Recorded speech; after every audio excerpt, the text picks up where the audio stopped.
Hello and welcome back to my channel. I'm your host, Sophia, and today we will be discussing about how the more that you love yourself, the harder it is for you to find a partner. Let me explain.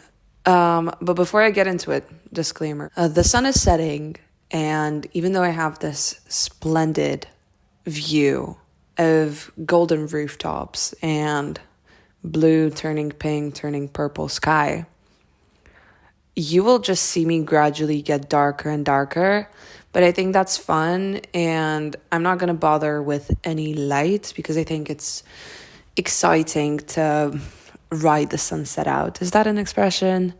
I hope it is, because otherwise I just made a very inappropriate joke accidentally. Today is Wednesday, and for the previous episodes, Wednesday was the day that I would post them. However, this week was a bit insane. I started my new job. Our classes are getting a lot more intense, so we actually have to do stuff for school now, not just show up and look good. Also, again, for the people watching, the wall behind me is kind of blank because I'm still waiting for my pictures to arrive and for me to decorate my room fully. But what I have so far is a 1927 map of London. It's not actually printed in 1927. It was printed in 2009. But I found it for less than £1 at a charity shop, and I thought it was the most extraordinary thing to put up on my wall.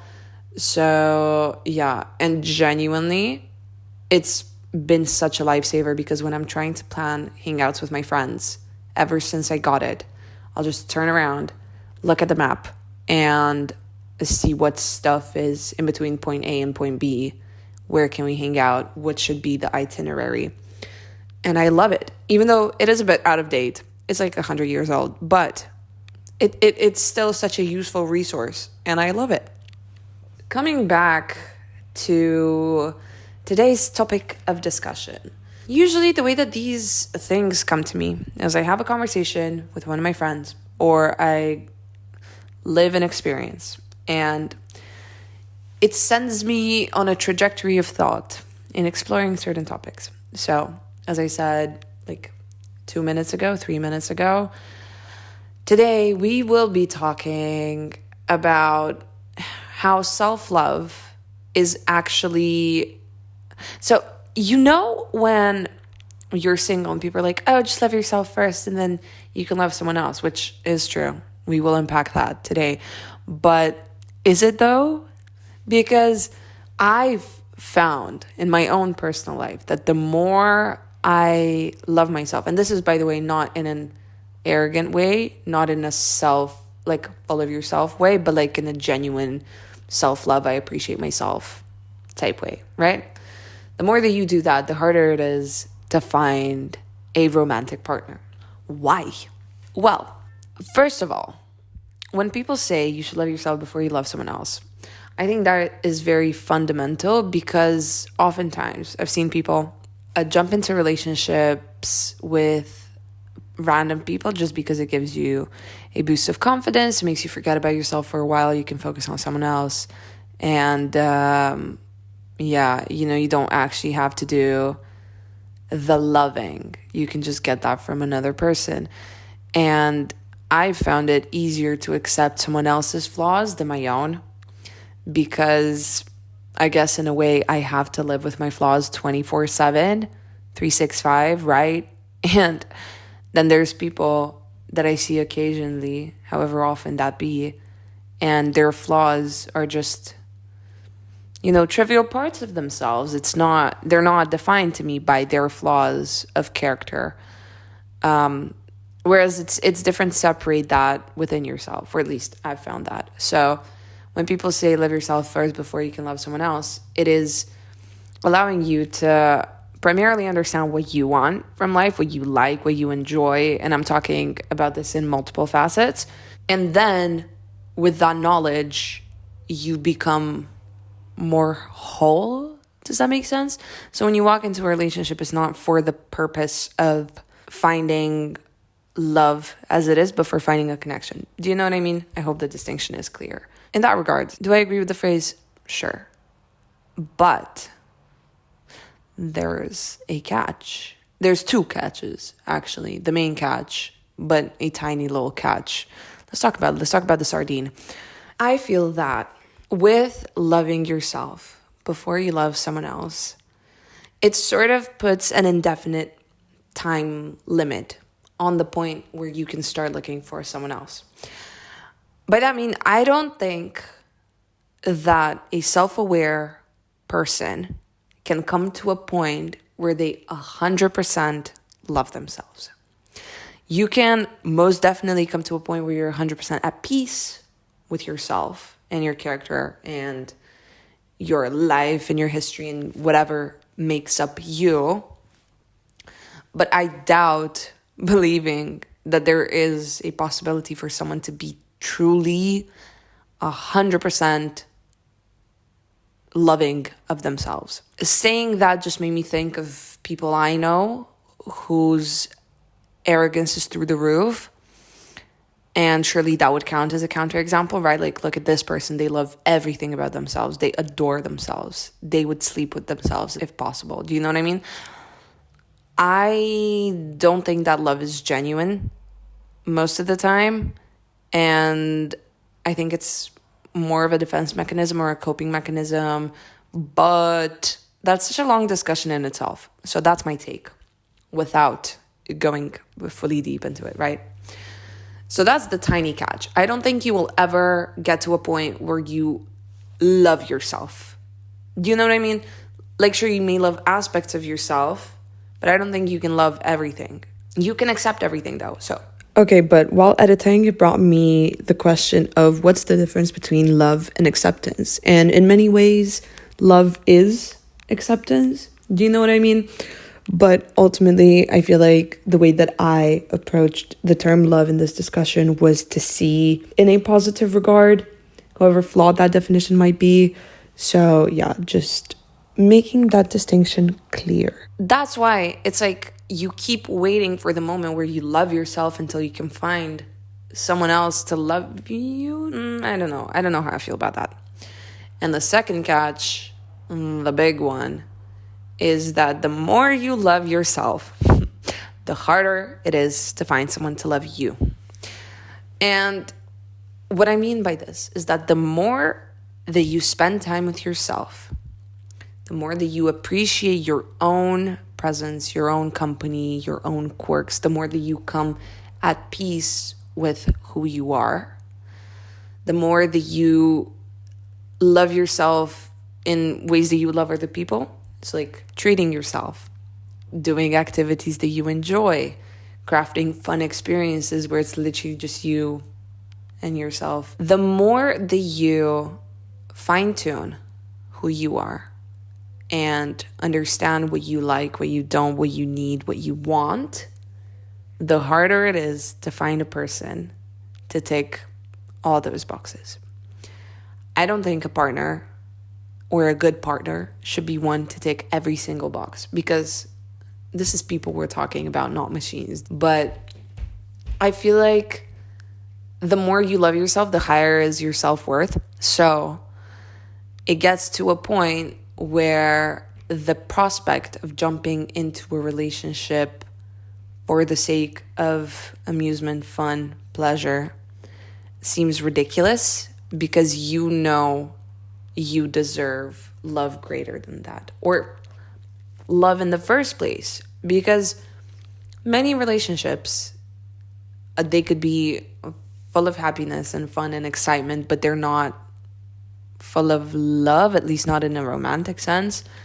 And I feel like as humans, depending on your theory of life, right, evolutionary or whatever, we are meant to find a partner and to find love. And it's been such a search, like forever, I mean, ever since media has existed. Like, romance has always played such a huge part of that, because it is an inherent desire, we could say, of the human. That's why when you get to a point where you're so pleased with who you are and in your own company, it is hard to sacrifice that in order to potentially find someone to fulfill needs and wants.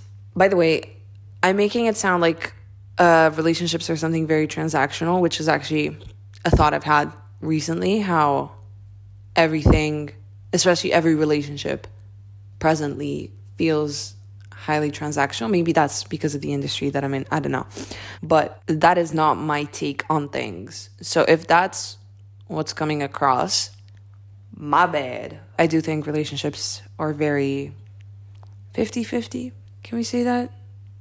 Equitable. I think that's a better word. So when I say about someone fulfilling someone else's want, it is a two-way street, yeah? But I feel like to this conclusion that people are finding it hard to settle for someone when they've spent time alone by themselves, enjoying their own company and loving themselves. Part of the reason why that is also today's hookup culture.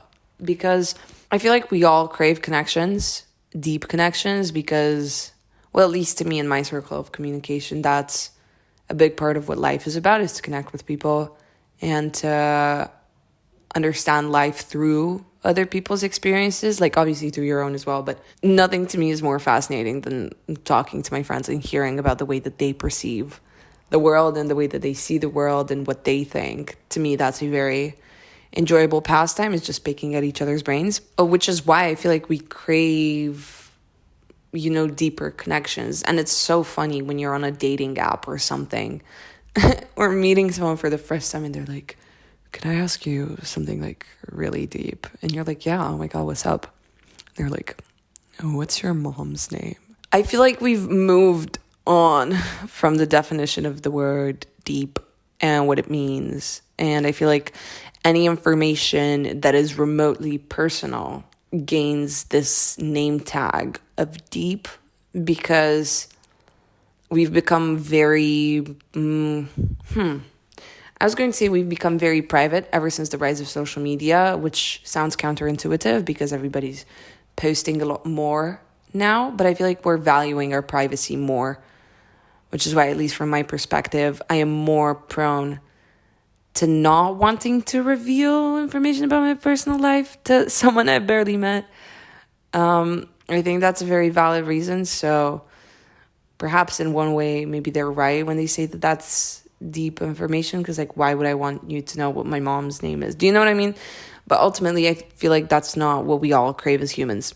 And it's a deeper understanding of someone else's soul, assuming that we all believe in the concept of soul. There's nothing more human than that, than the desire to be seen, understood, and listened to. And coming back to the topic of today's discussion, that's why when you can provide that for yourself, or especially when you surround yourself with very strong platonic relationships where you've kind of already done the work and you're just reaping the benefits. So you've already found a person that you are compatible with in a platonic sense. You've already found someone to share your values with and someone who fully accepts you, fully understands you, fully loves you unconditionally. And then you can just, maintain that relationship throughout time. It puts you in a comfort zone where you may ask yourself the question, like, why would I go out to find a romantic partner if I love myself and my best friend loves me? And okay, that sounds like you're in love with your best. You know what I'm talking about, please. I literally just woke up from a dead man nap. Like, I napped and then I woke up and I was like, where am I? Who am I? What day is it? What just happened to me? It was gorgeous. And honestly, I forced myself to wake up because I knew if I didn't, I'd have just slept till tomorrow. Point being, the more that you love yourself, the higher the bar is gonna get, which is good because everybody should have standards. And if you're settling for someone just to settle, girl, what are you doing? Honestly, both you and I know you deserve better. Come on. I also think that, at least in my culture, where I've come from, selfishness, but I think it's pretty universal, to be honest, but selfishness is a very demonized quality. Being selfish is seen as something very negative, which is to be understood, especially as humans. We are communal creatures. Is that communal creatures? I'll be inventing terms left and right. Community, what is the word that I'm looking for? Pack animals? Can I say that? Pack animals? Humans are, social creatures. Social creatures. So, we live in a society. Society really matters to us because, first of all, it ensures our survival, right?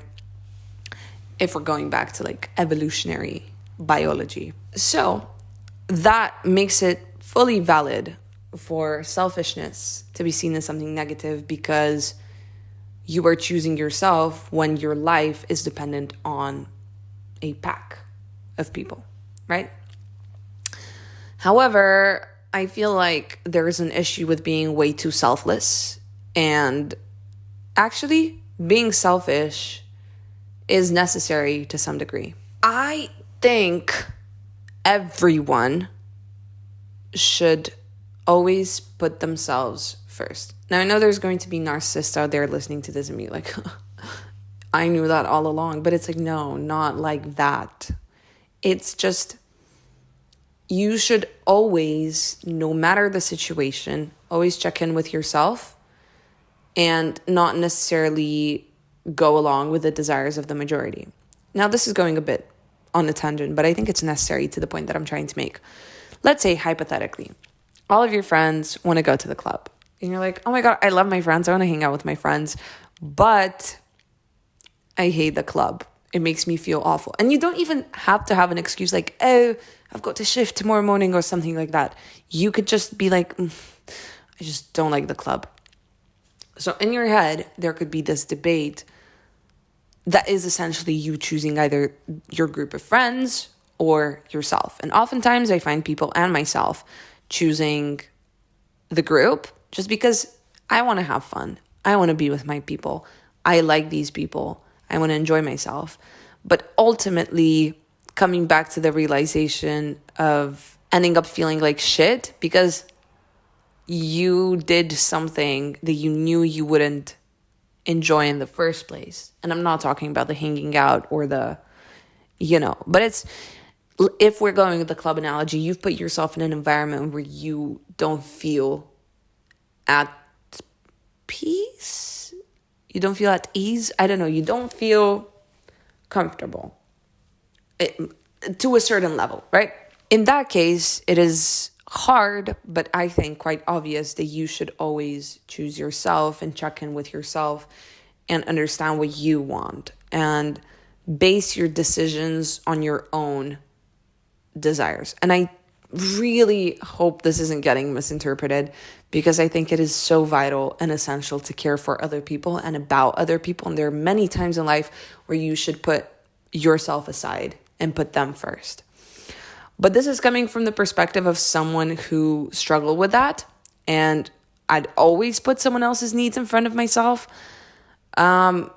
So my perspective is that of someone actively trying to undo those habits. When it comes to relationships, I feel like on the opposite end, and I'm not saying that if you do this, you don't love yourself. That is not the point that I'm trying to make. But a lot of times people will go into a relationship because they like the thought of the person or the thought of being in a relationship, but they don't actually like the person. They're actively not putting themselves first by failing to acknowledge that there's no emotional tie to the person. I believe firmly that everybody should appreciate themselves, rightfully so. Everybody should work on themselves and come to an understanding of what they want, what they like, who they are, before hopping into a relationship, just because you have a lot of time to explore that. And you are not, your choices, I suppose, are not dependent on someone else as they would be in a relationship. I think not being committed to someone is fun because you can experiment in various ways. I'll let you interpret that however you want. But it becomes comfortable being by yourself, and enjoying your own company and having strong but platonic bonds. I said but like that they're any less strong. I don't think so. But in the context of discussing romantic relationships, platonic relationships do differ in that way. So yeah, I do think it's hard to find someone that you're perfectly aligned with, and someone that, once again, going back to what I said at the beginning, metaphorically, right, ticks all the boxes. Because it wouldn't come to a point where you're like, wow, this person's just incredible and they have the best personality and the most interesting job and it's such fun hobbies and I absolutely adore them, but they're 2 centimeters too short. But their eyes are turquoise, not blue. But they have a dog, not a cat. Like, come on. We all know that's not the point of this discussion. But I feel like la-di-da, la-da-da-da-da-da, yap, talking for so much and literally not saying nothing. I just think that if you love yourself really, really, really much, not in an arrogant way, you're like at peace with yourself, right? You have put so much time into who you are as a person. It will be very hard for you to let yourself be vulnerable and go into a relationship and understand that it may come to a point where you are the person that can love yourself most. Even though saying that out loud, as I usually do, I have a thought, I say it out loud, and then I hear it, and I'm like, oh, I don't agree with that. Which is silly because the thought came from the same place that's not agreeing with it 2 seconds later. But I actually think the joys the platonic relationships taught me is that even when I see myself as the most flawed human being possible and the most malicious and the most horrible human to exist, my friends won't perceive me as that, and they will see me holistically instead of magnified as one tends to do. Because if you have a quality of yourself that you despise, you will oftentimes blow it up out of proportion, just like psychoanalysis. I don't know. But yeah, your friends will always see the bigger picture. And again, I feel so blessed of my platonic relationships because they are unconditional. And I know that my actions won't... Ooh, this is slippery slope. How do I explain this? It doesn't matter how I feel about myself, how I look, or how I act in certain parameters that will dictate the love that I receive from my friends. And equally the love that I give back. Like, I don't care if my best friend woke up that day and she's like, I feel so ugly. Do you know what I mean? Yeah, you know what I mean. You know what I mean? We're on the same telepathic wavelength. People should love themselves because people are pretty fucking cool. And you shouldn't settle for less than you know that you deserve. And I live with the confidence that I will find people that are meant for me at the time that I'm meant to find them. With my best friend, this was very funny because we went to the same school for 2 years. I know, not a long time, but in those 2 years, we only started being super close in the last half of the second year. You know what I mean? And I don't think there would have been a way for us to bond like we have bonded if we would have gotten that close earlier. Just because we've both grown so much and evolved so much. And I think that friendship unfolded in the perfect way with the perfect timing. So I carry that confidence throughout my life that essentially what is meant for me will find me when it is supposed to. So yeah, it's very dark. Can you see me? I don't know if you can see me. It is rather nocturnal and spooky, which is gorgeous because it's October And I know about you, but I am very excited about Halloween. I already started planning my Halloween costumes and I think they're going to be fun. And you know what would be more fun? A couple's I'm kidding.